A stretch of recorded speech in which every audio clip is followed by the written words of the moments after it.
तिरुपति बाबा के दर्शन करें आप लोगों ने? वेंकटलाल के दर्शन करें तिरुपति नाथ जी के? धक्के खाते खाते खाते खाते लोग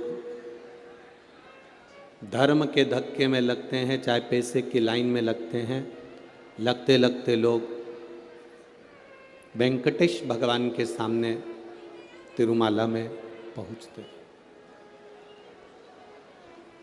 अब वेंकटेश भगवान के सामने जब पहुंचते हैं, इतना सोना, हीरा, रतन, आभूषण इतने रहते हैं और पीछे से धक्का लगाने वाले ऐसे रहते हैं कि आपको धक्का लगा के बाहर निकाल देते हैं।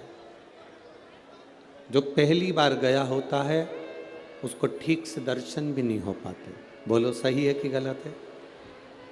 सही से दर्शन नहीं हो पाते। धक्का लगा, बाहर निकल गए। बाद में जाकर पछतावा हुआ कि मैं इतनी दूर आया, 1000 रुपये का टिकट करवाया और 1000 का टिकट करवाने के बाद भी मुझे सही से दर्शन नहीं हुए, तो क्या मैं केवल होटल में सोने के लिए, खाने के लिए आया? जैसे वेंकटेश भगवान का, तिरुपति जी का, श्री जी बाबा नाथद्वारे वाले का, मेरे बिहारी जी का दर्शन करने के लिए गर्दी बहुत होती है। लोग बोलेंगे भी बहुत, चिल्लाएंगे भी बहुत, धक्का भी मारेंगे, पर उस बीच में आपको वेंकटेश भगवान के मुखाग्रविंद का दर्शन कर कर अपनी जिंदगी को सिद्ध करना होता है। उसी तरह 5वें दिन की कथा में अड़चने भी आएंगी, कुछ लोग आसपास में बैठकर बोलते भी रहेंगे, पर आपके दिल को आपको बाबा से लगाना पड़ेगा, आपके मन को बाबा से लगाना पड़ेगा। आपको एक बात मालूम है, व्रत करते हो ना, तो उस व्रत में गुस्सा कौन दिलाता है? उस व्रत में मुख से गाली कौन निकलवाता है? तुम्हारे व्रत को तोड़ने का प्रयास कौन करता है? तुम्हारे व्रत को खंडित करने का प्रयास कौन करता है? जिस देवता का तुम व्रत करते हो वही देवता आपके व्रत को पूरा नहीं होने देता। कारण, अगर व्रत पूरा हो गया तो देवता को प्रकट होना पड़ेगा और प्रकट होकर उसको वर देना पड़ेगा। इसलिए देवता कहते हैं कि इसके व्रत में थोड़ी सी खलबली कर दो।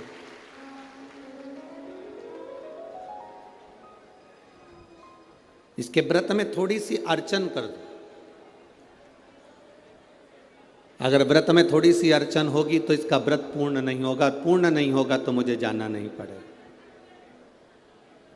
मेरे बाबा का ये पावन शिव महापुराण की कथा कहती है कि 5वें दिन की जो कथा होती है या 7वें दिन की जो कथा होती है, जो दिल से सुनने वाले होते हैं, बाबा को उनके घर जाना ही पड़ता है और कल्याण करना ही पड़ता है। अब ये तो हृदय लगाने वाले के ऊपर है कि जो दिल लगाकर सुना है, मन से, स्नेह से, भाव से श्रवण किया, उसको मिला। शिव कथा कहती है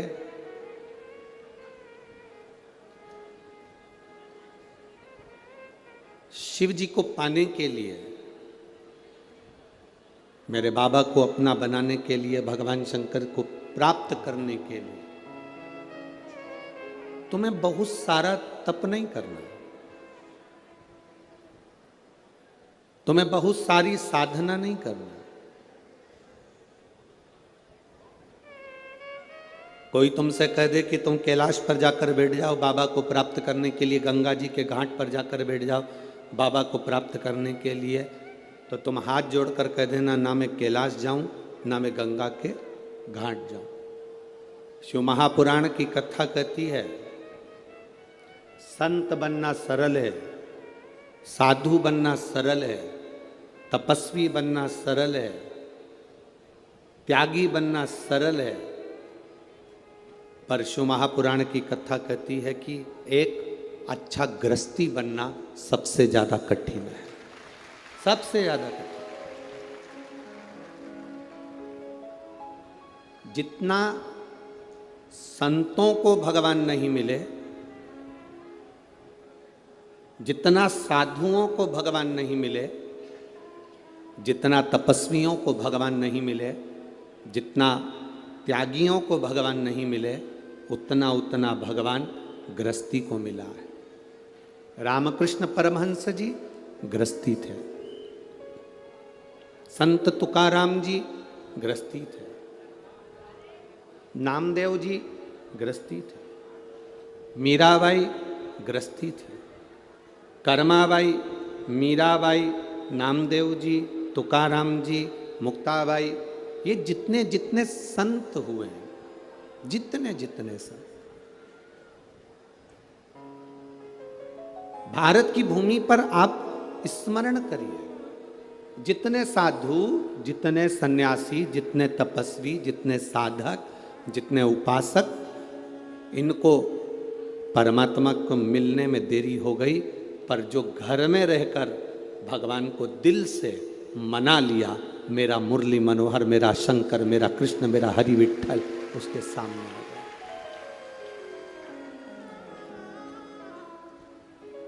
संत तुकाराम जी की धर्म पत्नी कितना क्लेश करती थी, फिर भी शिव जी की, ठाकुर जी की भक्ति तुकाराम जी करते थे। नामदेव जी को कितना कितना कहा गया, तो भी नामदेव जी भगवान की भक्ति करते थे। किसी ने तुकाराम जी से कहा, तुम्हारी पत्नी इतनी गुस्सा करने वाली मिली, इतना अपशब्द बोलने वाली मिली, आपको दुख नहीं होता? आपकी पत्नी इतना क्रोध करने वाली मिली, आपको दुख नहीं होता? संत तुकाराम जी ने कहा, इसमें दुख करने की बात नहीं, इसमें प्रसन्न होने की बात है कि कम से कम मेरी पत्नी गाली देती है, अपशब्द कहती है, ताना देती है, तो मेरा मन पत्नी से हटकर परमात्मा में चला जाता है। इससे बढ़कर सौभाग्य और क्या हो सकता है? इससे बढ़कर सुख और क्या हो सकता है? शिव महापुराण की कथा कहती है, जब कोई ताना देता है, जब कोई अपशब्द कहता है, जब कोई गाली देता है, जब कोई आड़े टेढ़े शब्दों से संबोधित करता है, जब कोई हमको अपशब्द कहता है, गाली देता है, ताने देता है, उस समय पर हमारा दिल, हमारा हृदय, हमारा चित्त, हमारा मन उधर से हटकर परमात्मा की ओर चला जाता है, भगवान को प्राप्त करने की ओर चला जाता है। और कभी कभी जिंदगी में ऐसा भी समय आता है कि व्यक्ति अपने चक्कर में, अपने परिवार के सुख के लिए, अपने सुख के लिए, पत्नी, बच्चे, कुटुंब, परिवार के सुख के लिए, माता पिता, भाई बहन के सुख के लिए अपनी जिंदगी को भी नष्ट कर देता है। एक कथा आती है शिव महापुराण के अंदर, संजीवनी मंत्र की।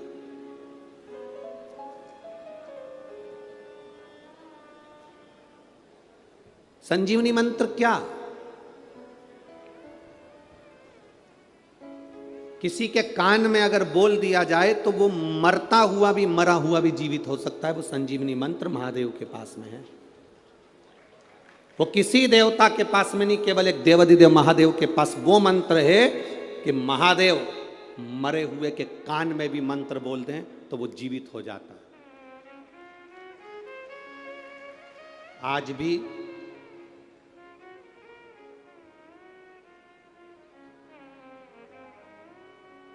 हिमाचल प्रदेश में एक शिवजी का मंदिर है।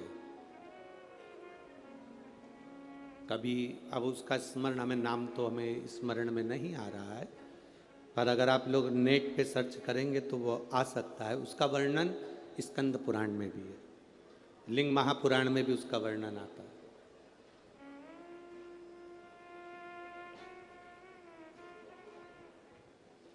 उसका वर्णन आता है लिंग पुराण के अंदर,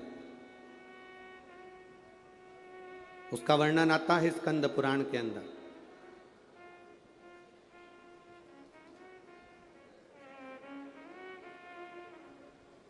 लिंग पुराण में, स्कंद पुराण में इसका विशेष वर्णन आता है। विशेष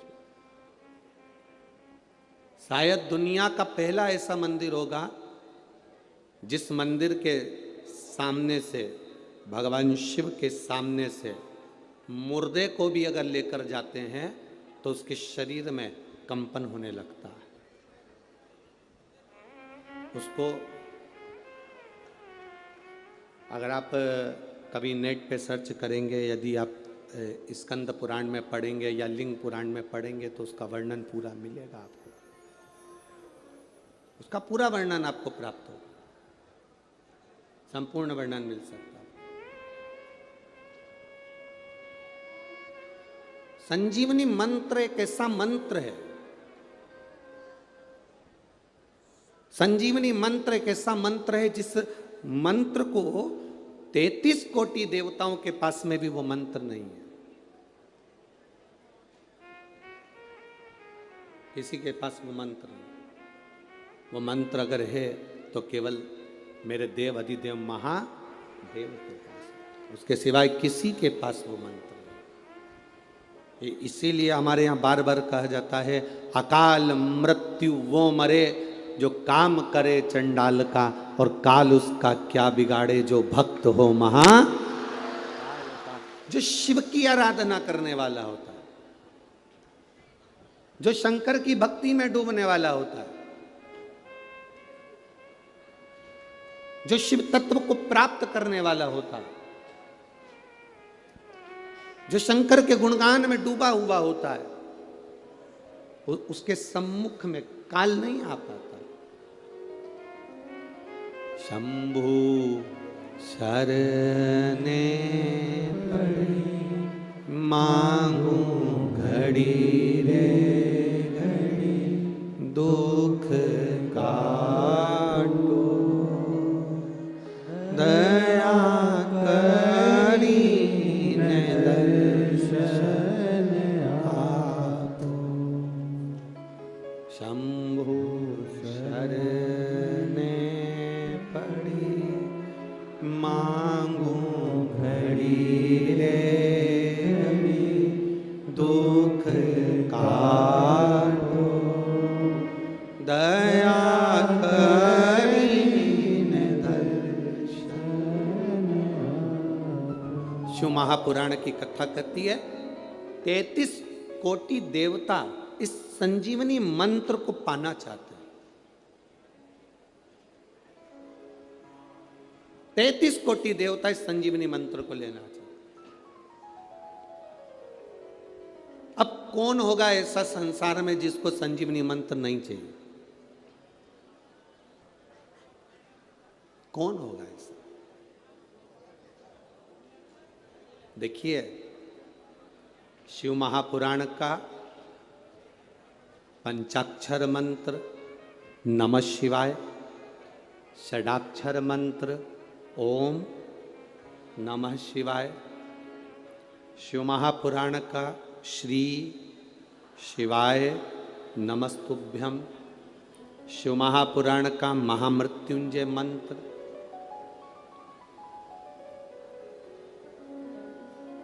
शिव महापुराण की कथा कहती है शंकर के जितने मंत्र हैं,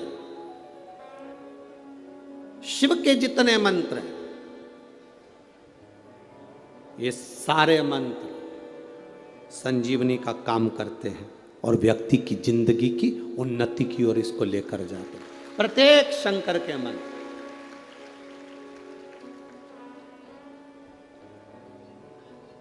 शिव का एक भी मंत्र कमजोर नहीं है, शंकर का एक भी मंत्र खाली नहीं जाता। आप अगर श्री शिवाय नमस्तुभ्याम का जाप कर रहे हो, प्रतिदिन आपके मुख से 11 बार 21 बार श्री शिवाय नमस्तुभ्यम मंत्र निकल रहा है, भले काम करते करते निकले। शास्त्र कहता है 1 वर्ष 11 दिन जिसके मुख से 11 बार प्रतिदिन श्री शिवाय नमस्तुभ्यम मंत्र का जाप निकलता है, वो मंत्र सिद्ध हो जाता है और उस मंत्र से वो अपने जीवन को सुखी कर सकता है। 1 वर्ष 11 दिन इस मंत्र के उच्चारण से। और कितनी बार बोलना है, जम के बोलो जरा। मंत्र कोई भी हो, उसका उच्चारण, उसका स्मरण करते करते वो सिद्ध हो जाता है। मंत्र सिद्ध करने के लिए आपको कहीं पहाड़ पर जाने की जरूरत नहीं है। मंत्र को सिद्ध करने के लिए आपको किसी नदी के तट पर जाने की जरूरत नहीं है।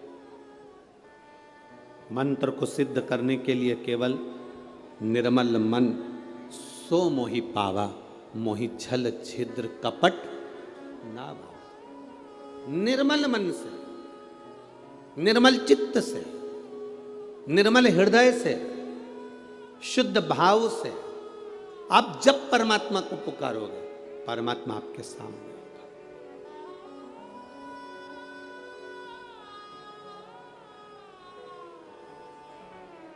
श्री शिवाय नमस्तु। श्री शिवाय नमस्तु। आप जप रहे हैं, स्मरण कर रहे हैं, सिद्ध होता है।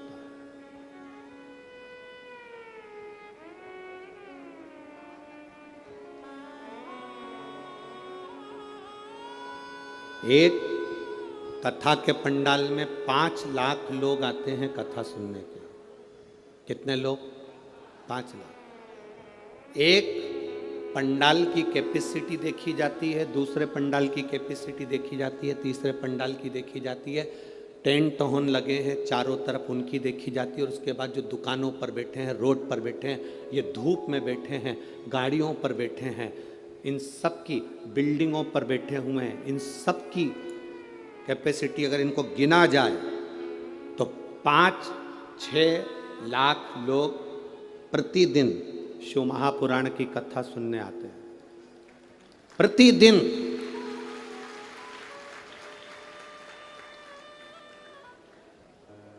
छह लाख लोग अगर कथा सुनने के लिए शंकर की आ रहे हैं, 2 बार बीच में भजन होता है और 2 बार श्री शिवाय नमस्तुभ्यम को 5 बार बोला जाता है। बोलो सही है?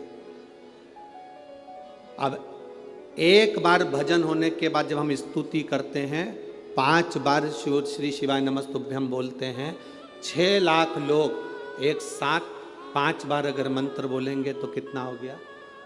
30 लाख। 2 बार बोल लिया, 60 लाख। फिर बीच में कहीं श्री शिवाय नमस्तुभ्यम 1-2 बार मुख से निकल गया। ऐसा 1 से 1.25 करोड़ बार एक कथा में श्री शिवाय नमस्तुभ्यम निकलता है। शरीर में 3.5 करोड़ रोम है हमारे। ये पूरे शरीर में 3.5 करोड़ रोम छिद्र हैं। और हमारा शास्त्र कहता है 3.5 करोड़ रोम छिद्र।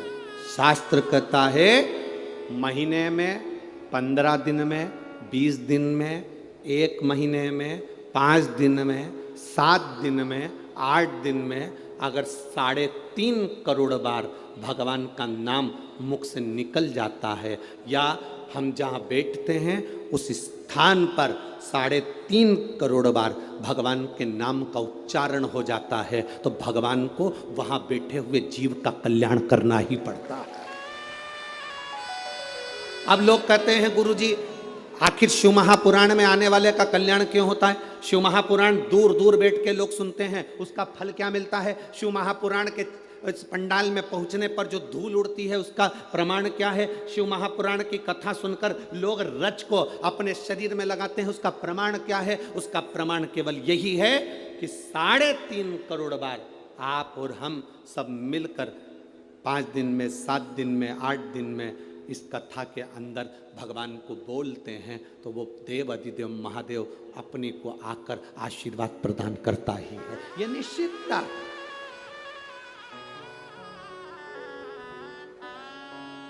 क्या मिलता है शिव पुराण में जाने से? ये आपको मालूम पड़ेगा आज जब कथा सुन, और इसमें कई लोग ऐसे बैठे होंगे जिनको 5 दिन में भी मालूम पड़ा होगा कि क्या दिया महादेव ने, क्या प्रदान करा महादेव ने।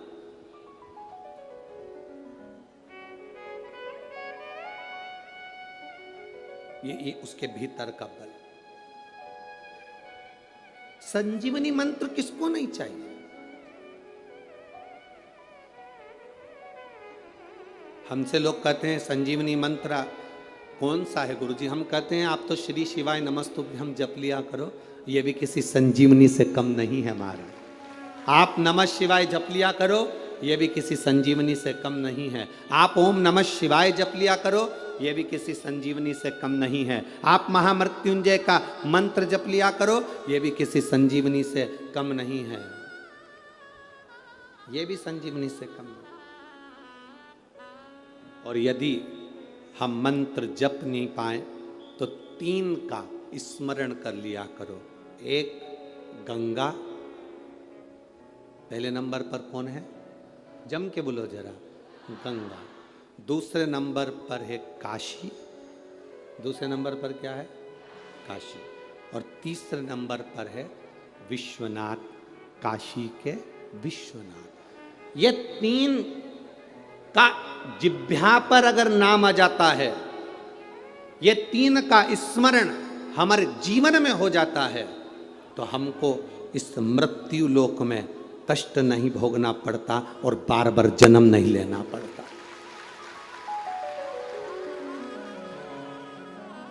हमें बारंबार जन्म नहीं लेना है। संसार सागर में बार बार आने से मतलब क्या है? पर मत बुरे कर्म कर बंदे, वरना पछताएगा। भगवान की आंखों से तू बच नहीं पाएगा, तू बच नहीं पाएगा। अरे ओ अज्ञानी मत कर नादान, अरे ओ अज्ञानी मत कर नादान। तेरे कर्म का फल भी तू ही पाएगा, जैसा किया तूने तेरे आगे आएगा। मत बुरे कर्म कर बंदे, मत बुरे कर्म कर बंदे, वरना पछताएगा। भगवान की आंखों से तू बच नहीं पाएगा, तू बच नहीं पाएगा। हमारे कर्म की गति का भोग हमको भोगना है। हमारे बीच में केंद्रीय मंत्री माननीय श्री नितिन जी गडकरी जी पधारे हैं। एक बार जोरदार ताली बजाकर स्वागत, वंदन, अभिनंदन।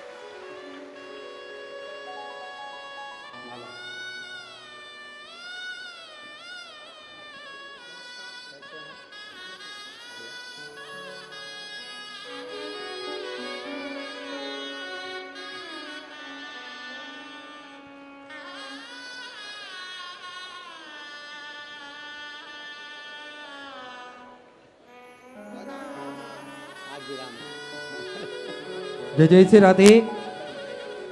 एक बार जोरदार ताली बजाकर स्वागत करें। हमारे बीच में केंद्रीय मंत्री आदरणीय नितिन गडकरी जी पधारे हैं।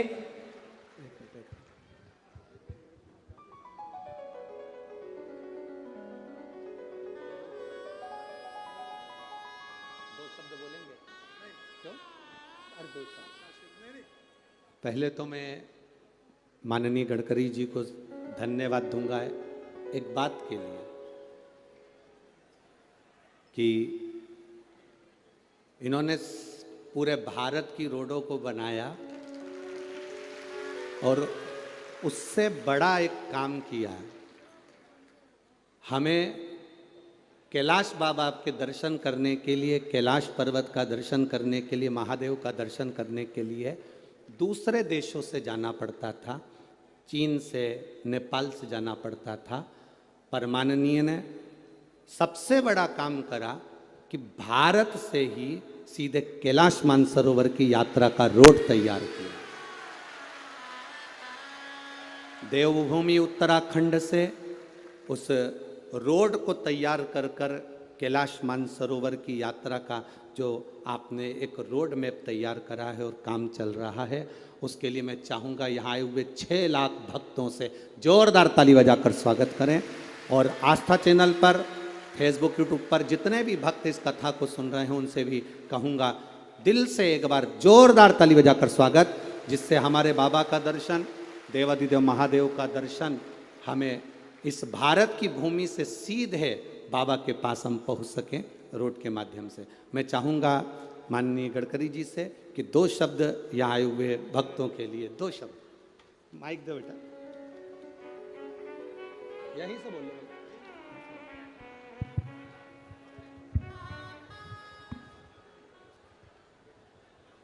श्रद्धेय गुरु जी को हाथ जोड़कर मैं अभिवादन करता हूँ। आज का इस विशाल कार्यक्रम, इसकी कल्पना आयोजक आमदार मोहन मते जी ने मुझे दी थी, तभी मुझे पता चला कि कितनी बड़ी संख्या में लोग गुरु जी का आशीर्वाद लेने के लिए यहाँ आए हैं।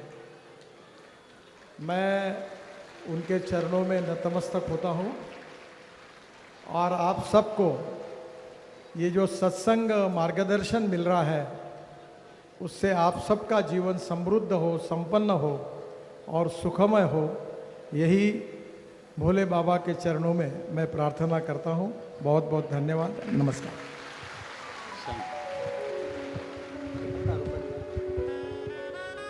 मोहन बाबू,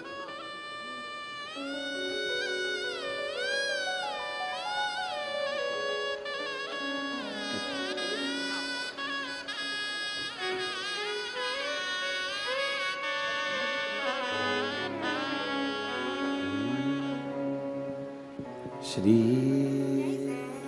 शिवाय नमस्तु, श्री शिवाय नमस्तु, श्री शिवाय नमस्तु, श्री शिवाय नमस्तु, श्री शिवाय नमस्तु,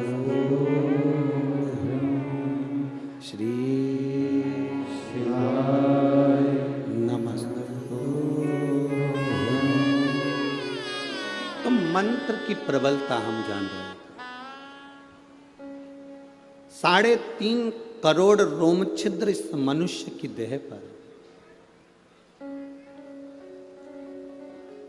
21,600 श्वास प्रतिदिन हमारे शरीर से निकलती है। कितनी श्वासें निकल रही हैं? जम के बोलो। 21,600 श्वास प्रतिदिन निकल रही है, प्रतिदिन। और 21,600 श्वास प्रतिदिन निकल रही है, 3.5 करोड़ रोम छिद्र या मानव की देह पर हैं। आपने एक प्रसंग श्रवण किया होगा भगवान कृष्ण का कि मेरे लाडले भगवान कृष्ण द्रौपदी के लिए दौड़ दौड़ कर चले जाते थे। द्रौपदी पुकारती और भगवान कृष्ण दौड़ कर पहुंच जाते। इस बात से सत्यभामा जी को अच्छा नहीं लगा। सत्यभामा जी ने रुक्मणी जी से कहा, जी मुझे एक बात समझ में नहीं आती कि भगवान कृष्ण हमारे स्वामी, ये द्रौपदी बुलाती है और हमारे स्वामी भाग कर चले जाते।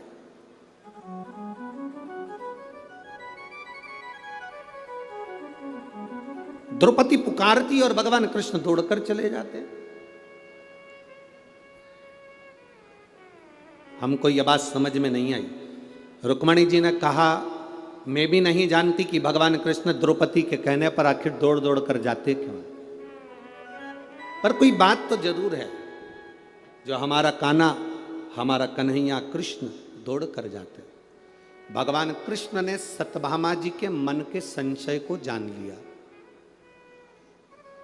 गुरु परमात्मा एक ऐसा होता है, माता पिता एक ऐसे होते हैं जो मन के संशय को जानते हैं। छोटा सा बच्चा 2-3 महीने का अगर रो रहा है, मां भले पढ़ी लिखी नहीं है, मां बहुत सारा अध्ययन नहीं करी है, पर छोटा सा बच्चा क्यों रो रहा है? छोटे से बच्चे को तकलीफ क्या है? छोटे से बच्चे को कष्ट क्या है? छोटे से बच्चे को तकलीफ क्या हो रही है? मां भले पढ़ी लिखी ना हो, पर मां अपने बच्चे को रोता हुआ जानकर समझ जाती है कि इसके पेट में दर्द है, कि इसके हाथ में दर्द है, कि इसको क्या तकलीफ है। मां जान जाती है, मां पहचान जाती है। मां के स्मरण में वो बात आ जाती है कि इसको तकलीफ क्या है, इसको कष्ट क्या है, इसको दुख क्या है। माता पिता गुरु ये जानते हैं कि इनको तकलीफ क्या है। मेरे भगवान कृष्ण जान गए कि आखिर सत्यभामा के मन में संशय क्या है। सत्यभामा के संशय को मिटाने के लिए भगवान कृष्ण रुक्मणी और सत्यभामा दोनों को द्रौपदी के यहाँ ले गए। द्रौपदी केश कंगा कर रही थी तो सत्यभामा जी से कहा, सत्यभामा जाकर अपनी ननंद को थोड़ा सा तेल लगा दो सिर में और कंगा कर दो। सत्यभामा जी ने विचार करा, ऐसा कंगा करूंगी और ऐसा तेल लगाऊंगी कि खोपड़िया में एक बाल ना रहने दूंगी। अब भाभी और ननंद की तो पहले से ही ये जोड़ियां चली आई हैं।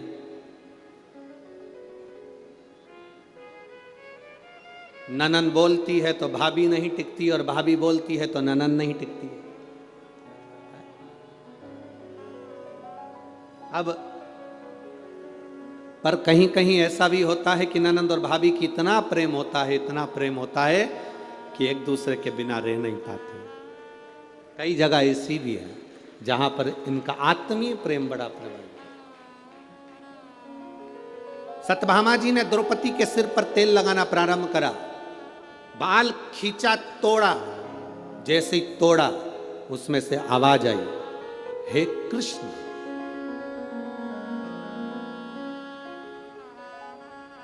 फिर बाल खींचा, फिर उसमें से आवाज आई, हे कृष्ण।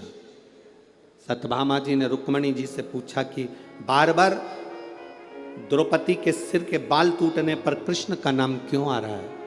रुक्मणी जी बोली, मुझे नहीं मालूम। इतने में भगवान कृष्ण आ गए और कन्हैया ने आकर कहा, री सत्यभामा, तुम कहती हो कि मैं दौड़ दौड़ के द्रौपदी के घर क्यों आता हूं? पूरी दुनिया में केवल एक द्रौपदी ऐसी है जो 3.5 करोड़ बार एक दिन में मुझे पुकार लेती है, इसलिए उसकी एक एक रोम में से मेरा नाम निकलता है। मेरे एक एक रोम में से मेरे नाम का उच्चारण होता है।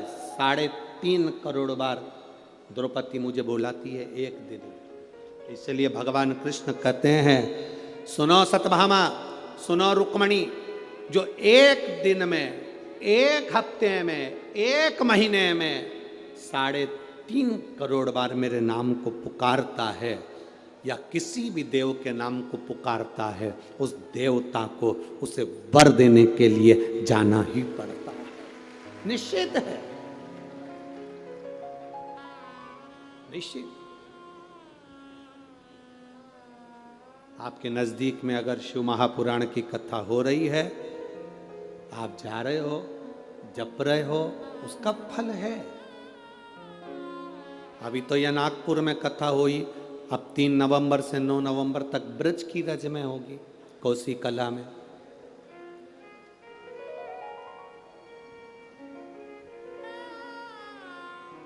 अब तीर्थ में बैठकर, ब्रज की रज में बैठकर 3.5 करोड़ बार भगवान के नाम को पुकारना, तो फिर केवल अकेले शंकर का दर्शन नहीं, ब्रज की रज में फिर मेरे ठाकुर का भी तो दर्शन हमको प्राप्त होगा।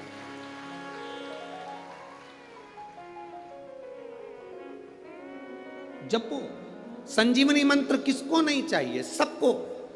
33 कोटि देवता भी हैं तो उनको संजीवनी मंत्र चाहिए, असुर हैं तो उनको भी संजीवनी मंत्र चाहिए। कोई किसी को मरना नहीं चाहता, सबको जीवित रहना है, सबको जिंदा रहना है उस संजीवनी मंत्र के बल पर। और वो संजीवनी मंत्र किसी के पास है ही नहीं। 33 कोटि देवताओं के पास नहीं है, असुरों के पास नहीं है, राक्षसों के पास नहीं है। वो संजीवनी मंत्र केवल एक के पास में है, और वो देव अधिदेव महादेव, केवल उन्हीं के पास, बाकी के किसी के पास नहीं।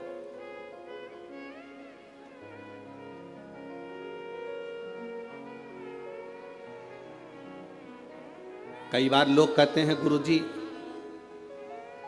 शिव महापुराण क्या है, पीछे पड़ गए उस संजीवनी मंत्र को पाने के लिए।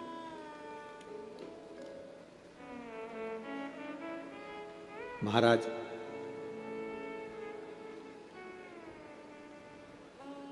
अब मंत्र मिलेगा किसको? इंद्र भी तप कर रहे हैं, इंद्र भी साधना कर रहे हैं,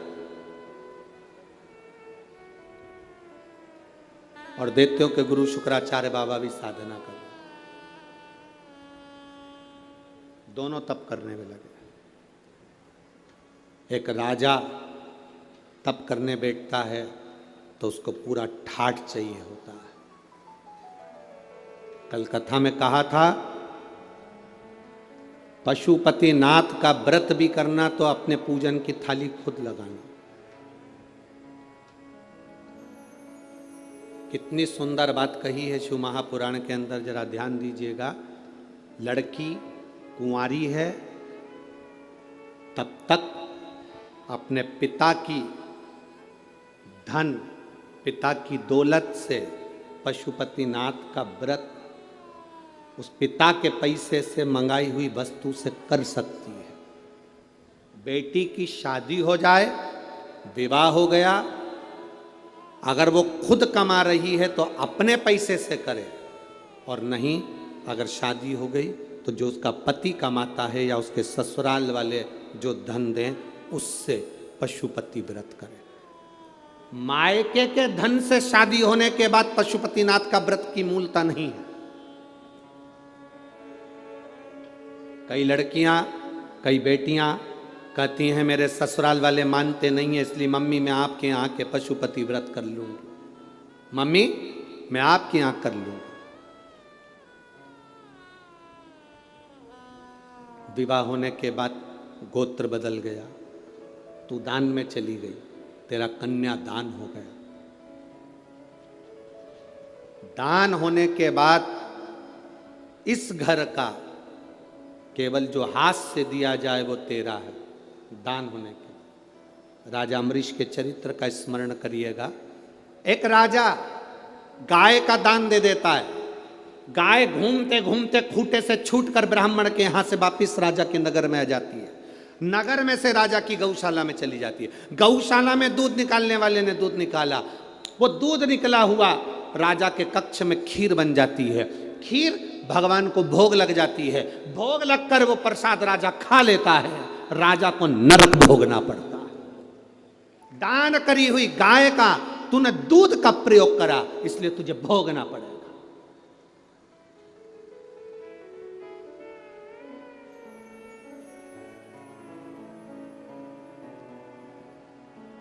भंडारा भंडारा भंडारा हमारी तरफ से 2 पीपा तेल दान में दिए। काय में दिया? जम के बोलो जरा। दान में दिया है। तूने 2 पीपा तेल दान में दिया है।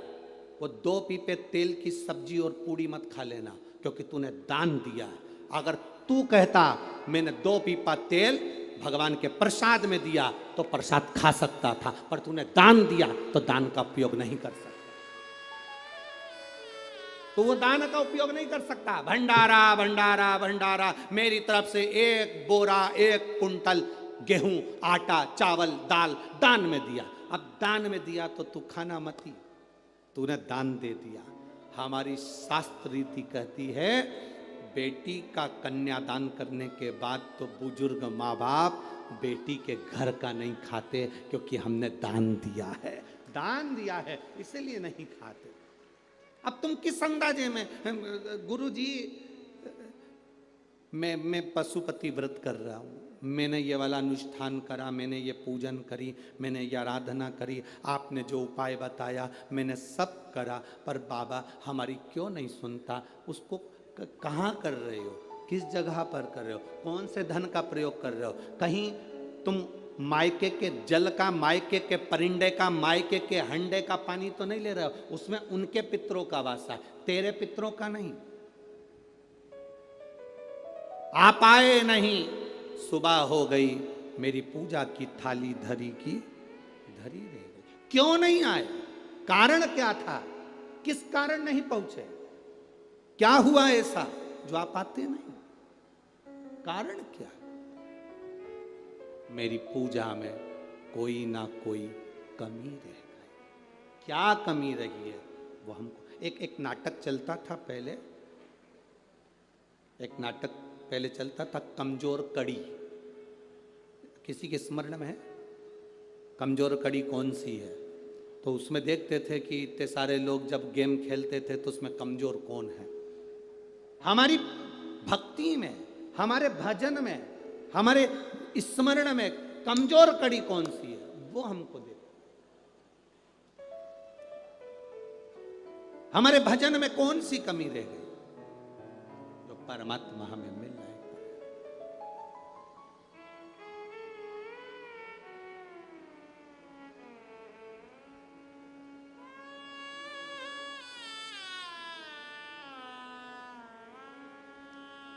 तुम कहो तो मेरे भोले, तेरे मंदिर में डेरा लगा। आप कहो तो इस मंदिर में मैं डेरा लगा लूं, पर महादेव कहते हैं क्यों डेरा, किस लिए? एक राजा भी तप साधना कर रहा है, इंद्र संजीवनी मंत्र को पाने के लिए। एक असुरों के गुरु शुक्राचार्य जी भी तप साधना कर रहे हैं संजीवनी मंत्र पाने के लिए। राजा सोचता है राक्षसों के गुरु हैं, इनको क्या संजीवनी मंत्र मिलेगा।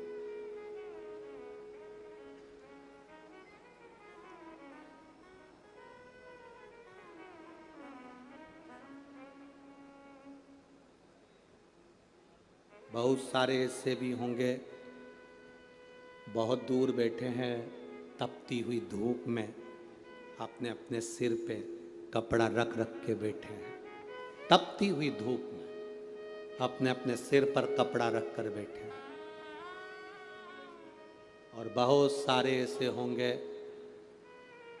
नागपुर में कथा हुई, अपने पास में हुई, तो भी बहुत ट्रैफिक जाम हो जाता है,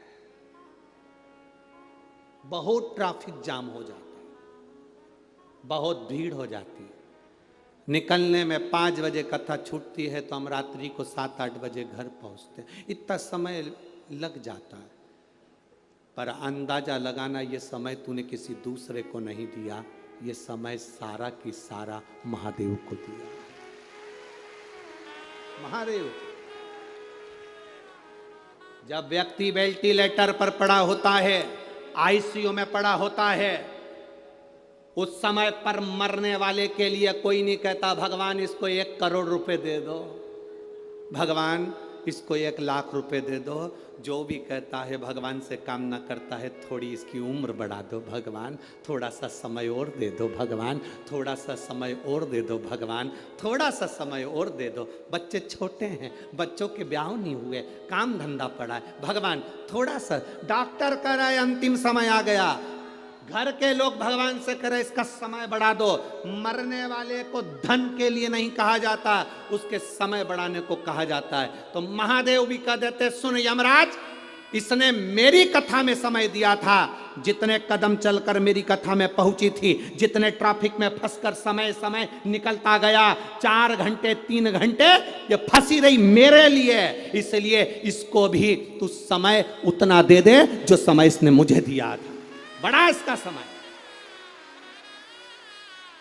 मर गया, प्राण छूट गए, वेंटिलेटर पर सांस भी जा रही है। उसके बाद वापिस आकर डॉक्टर कह देता है ना जाने क्या हो गया, इसके फेफड़ों ने काम करना चालू कर दिया, इसकी किडनी लीवर ने काम करना चालू कर दिया, इसको संतान हो सकती है। ये फल है। कहां काम आता है तुम्हारा दिया गया समय? कहां काम आएगा ये तुम्हें मालूम पड़ेगा।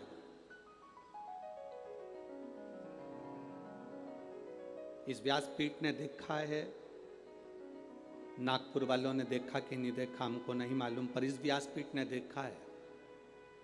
इस कथा में जिन डॉक्टरों की ड्यूटी लगती है, जिन पुलिस वालों की ड्यूटी लगती है, जिन की ड्यूटी इस कथा के पंडाल में लगती है, चाहे वो स्वीपर हो, नगर निगम वाले हों, नगर पालिका वाले हों, पुलिस प्रशासन वाले हों, डॉक्टर हों, जो भी इस कथा में ड्यूटी देता है, वो अपनी जिंदगी में समझ लेना कि तुमने आज तक जो ड्यूटी दी वो किसी नेता के नहीं दी है, मेरे बाबा के यहाँ जो ड्यूटी दी उसका फल क्या मिलेगा ये आप जानते हैं। जिस जिस जगह पर कथा कर कर आते हैं और जिन जिन पुलिस वालों की वहाँ वहाँ ड्यूटी लगी होती है, उनसे एक बार फोन लगाकर जरूर पूछना कि तूने 5 दिन ड्यूटी दी थी, कभी रात को कभी दिन में दी थी, तुझे शिव महापुराण में ड्यूटी देने का फल क्या मिला है?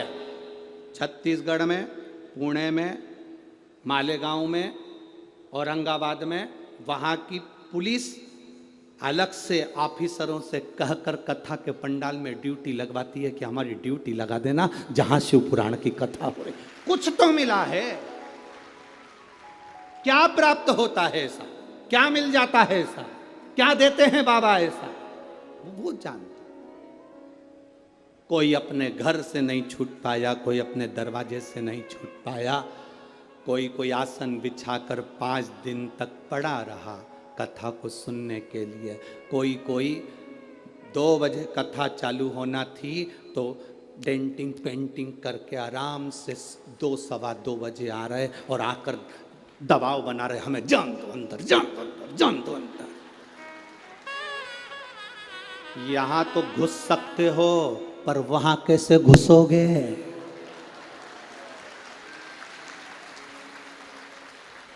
यहां तो घुस सकते हो, वहां कैसे घुसोगे? यहां तो कह सकते हो तुम हमें पहचानते नहीं हो, तुम हमें नहीं जानते, हम उनके रिश्तेदार हैं, हम उनके ये हैं, हम उनके वो हैं। वहां पर जाएगा तो कोई संबंध काम नहीं आएगा, केवल मुख से जपा हुआ श्री शिवाय नमस्तुभ्यम काम आएगा, कोई काम नहीं आता। तुम हमें जानते नहीं हो, लगाऊं फोन? ये फोन लगाते हैं तो इनके पहचान वाले आ जाते हैं। तुम एक बार मुख से नमः शिवाय बोलते हो तो वो डमरू धर आ जाता है। अंतर इतना ही है। किसका साथ? वो शिव है, वो दूर नहीं, हमारे करीब में है, वो हमारी श्वासों में रमण करता है। शिव को क्या कहा गया? श्वास शिव है। श्वास चल रही है, समझ लेना तुम्हारा शरीर है, शिव है। शिव शरीर के अंदर है, श्वास के रूप में है। श्वास निकल गई, शरीर में से श्वास गई, शरीर नहीं बचता, शव बन जाता है। शिव निकला तो शरीर नहीं रहा, शव बन गया, वो शव है। फिर वो शरीर नहीं है, वो शव। उस शरीर की मूलता खत्म हो गई। फिर राजा इंद्र ने सोचा कि शुक्राचार्य असुरों के गुरु हैं, राक्षसों के गुरु हैं, इनको संजीवनी मंत्र मिलेगा, इनको नहीं मिल सकता, मुझे मिलेगा संजीवनी मंत्र। और इंद्र लग गए तप साधना में, इंद्र लग गए तप साधना। यहां पर 2 तरह के लोग बैठे हैं। एक भगवान को रोज भोग लगाते हैं तो कुछ ना कुछ पकवान, लड्डू, पेड़ा, फल, फ्रूट, मिठाई जो उनके घर में होती है वो लगाते हैं। यहाँ ऐसे भी लोग बैठे हैं, रसोई घर में जाते हैं, थोड़ी सी खड़ी शक्कर निकाल कर, थोड़ी सी शक्कर निकाल कर ले आकर भगवान के सामने रख देते हैं। नहीं है उसके घर में 56 भोग, नहीं है उसके घर में लड्डू पेड़ा, नहीं है उसके पास में कुछ भी। अंदर गई रसोई घर में, चाय की पत्ती के डब्बे में शक्कर का डब्बा रखा था, चीनी का डब्बा, उसमें से थोड़ी सी निकाल के भगवान को भोग लगा दिया। बाबा, संघर्ष की जिंदगी चल रही, इतनी कमाई नहीं बाबा कि मैं तेरी आराधना अच्छे से कर सकूं। पर बाबा, शिव महापुराण में सुना है बाबा तुझे कुछ भी ठीक नहीं लगता। सारे 33 कोटि देवी देवता को 56 भोग लगते हैं, पर मेरे महादेव को आज तक 56 भोग नहीं लगते।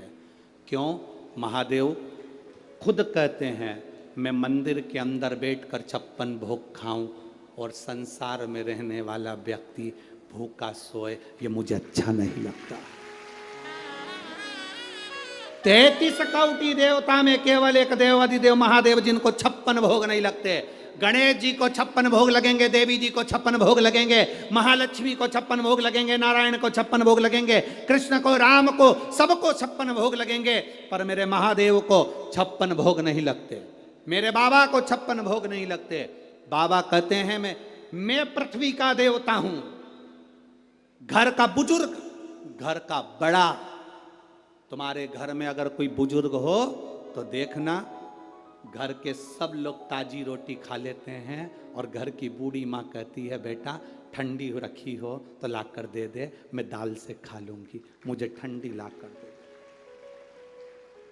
ठंडी रखी हो तो मुझे ला कर दे दे, मैं दाल से खा लूंगी। बेटा देखो फ्रिज में कुछ ठंडा चावल रखा हो तो मुझे, तो बहू कहती मम्मी गरम खा लो ना, ना ना मुझे ठंडी ला दे, मुझे ठंडी अच्छी लगती है।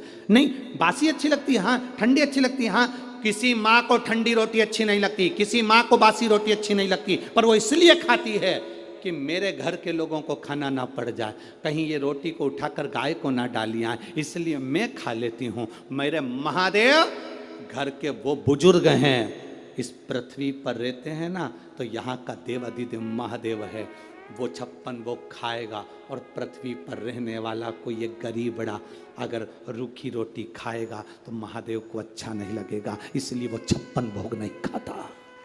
56 भोग नहीं खाता मेरा महादेव। खिलाने की सामर्थ्यता रखता है 56 भोग, खिलाने का बल रखता है 56 भोग। मेरा महादेव कुछ नहीं, एक बेलपत्र, एक धतूरा, बहुत।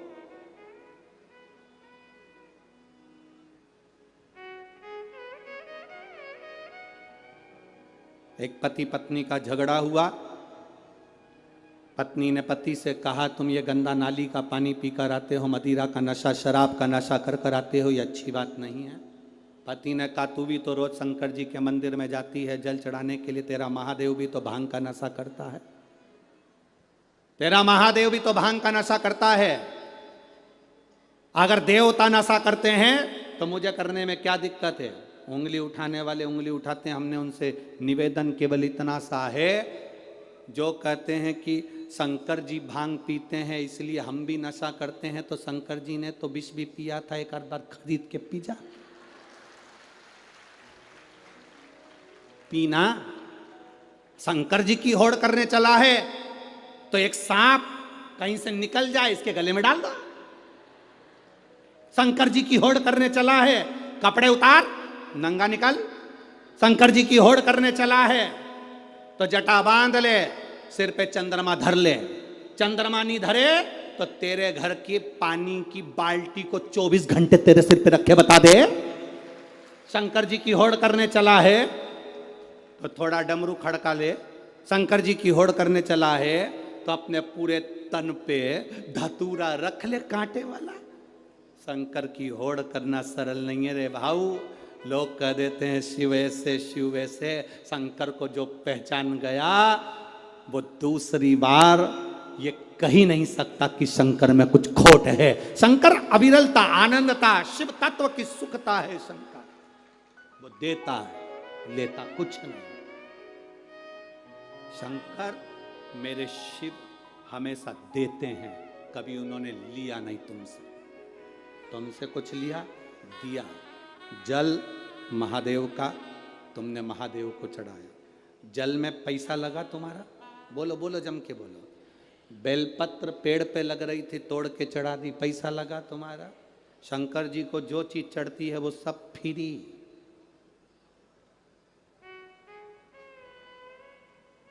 देवताओं के लिए सोने चांदी के जेवर बनवाना पड़ते हैं, महादेव को जेवर की जरूरत नहीं। जिस पुष्प को सारे देवताओं पर चढ़ते हैं, महादेव कहते हैं जो फूल किसी काम का नहीं हो वो मेरे पास ले आओ। जिसमें जहर होता है, आंख का पुष्प, आकड़े का पुष्प, कनेर का पुष्प, जिसको पक्षी नहीं खाए, रोड में डिवाइडर पे लगे रहते हैं। रोड के बीच में इसलिए लगाते हैं क्योंकि ना तो इसको कोई पशु खाता, ना कोई पक्षी खाता, ना इसको कुत्ता खाता, ना कोई जानवर खाता। महादेव कहते हैं जो किसी काम के नहीं वो मेरे पास ले आओ। धतूरा किसी देवता पर नहीं चढ़ता, मेरे पास ले आओ। बेलपत्र मेरे पास ले आओ। जल मेरे पास ले आओ। जो कहीं नहीं चलता वो महादेव के पास में लाया जाता है। इसीलिए लोगों की आज भी आदत पड़ी हुई है, कई लोगों की, जो रुपया कहीं नहीं चले, जो रुपया बाजार में नहीं चले, वो आरती की थाली में चढ़े।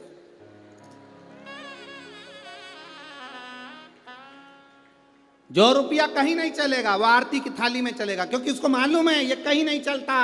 चलता है तो महादेव के पास ही चलता है, बाकी के कहीं नहीं चलेगा। वो चल रहा है। हम भी वही रुपये हैं, आप और हम वही सिक्के हैं खोटे जो कहीं नहीं चल रहे। महादेव के पास पहुंच गए। भूत चुड़ैल पिशाच, देखो भगवान विष्णु की शादी में 33 कोटि देवता आए, शंकर जी की शादी में उनने डमरू बजाया, सब डाकनी पिशाचनी चुड़ैल भूत भयंकर आए।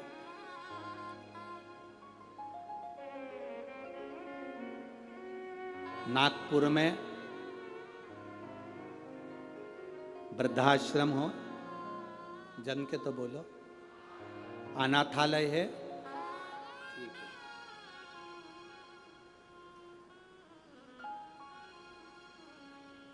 रेलवे स्टेशन के बाहर भिखारी होने, बस स्टैंड के बाहर, रोड के किनारे। जरा विचार करना, अनाथालय में जाकर लोग डोनेशन देते हैं, बोलो देते हैं कि नहीं देते? वृद्धाश्रम में जाकर लोग डोनेशन देते हैं, भिखारी को जाकर लोग डोनेशन देते हैं, पर किसी के लड़के की शादी में कभी इनविटेशन दिया? बोलो तो जम के। नहीं। मेरे शंकर भगवान ने जिसको लोग कभी नहीं बुलाते थे, मेरे महादेव ने उनको अपनी शादी का इनविटेशन दिया है। मेरे शंकर भगवान ने भूत चुड़ैल डाकनी पिशाचनी, जो कंगाल थे, भयंकर बुरे, जिनको कोई नहीं पूछता, उसको मेरे महादेव ने अपने पास बुलाया, इनविटेशन देकर मेरी शादी में आना। देवता कहने लगे वीआईपी शादी है, किसको बुला लिया? शंकर जी कहते हैं जो वीआईपी है वो निकलो बाहर, निकलो यहां से बाहर। यहाँ वीआईपी नहीं चलता। शंकर जी की कथा में कभी वीआईपी बनकर मत जाना। वीआईपी का मतलब थोड़ा बहुत लोगे चले जाओगे, परंतु जो शिव जी की शादी में वीआईपी बनकर नहीं आता, वो अलमस्त रहकर 5 दिन 7 दिन कथा सुनकर जब वो जाता है, महादेव उसको वीआईपी बनाते हैं, तुम नहीं बना सकते। शिव की कथा में, भगवान देवादिदेव महादेव की कथा में कहीं वीआईपी नहीं। जहां मर्जी पड़े वहां बैठो, अलमस्तता से कथा का रस तत्व ग्रहण करो, अपनी जिंदगी में उतारो, अपने जीवन। ज्यादा वीआईपी बनकर कभी शिव महापुराण की कथा, भागवत जी में चले जाना मना नहीं है, राम कथा में चले जाना मना नहीं, पर शिव पुराण में कभी वीआईपी बनकर मत जाना। बनकर जाना कि हम तो शंकर के चरणों के दास हैं।